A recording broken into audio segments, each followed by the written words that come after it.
பிச்சைக்காரன் வந்தா இல்ல போ அப்படின்னு சொல்றது, விபூதி பூசுறது இல்ல, குங்குமம் வைக்கிறது இல்ல, வீட்டுல தூபங்கள் போடுறது இல்ல, மலர் கொண்டு இறைவனை அர்ச்சிப்பது இல்ல, நல்ல வார்த்தைகள் சொல்வதில்ல, கோயில் குளத்துக்கு போறது இல்ல.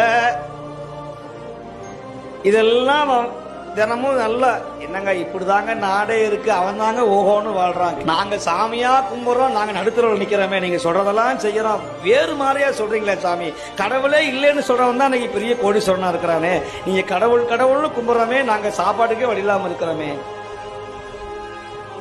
நான் இல்லைன்னு சொல்லல, இது உண்மைதான்.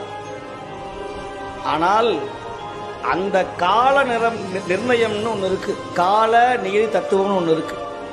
நீ கடவுளை கும்பிட்டு ஒரு தடவை வந்துட்டா இது ஒன்பே மாதிரி, திரும்ப வெளியே போனீங்கன்னா ஒரு நாய் கூட மதிக்காது.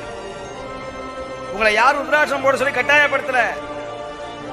சிவன் ஆட்கொண்டாதான் அவன் வாசலை வந்து மிதிக்க முடியும், இங்க வந்து உட்கார முடியும்.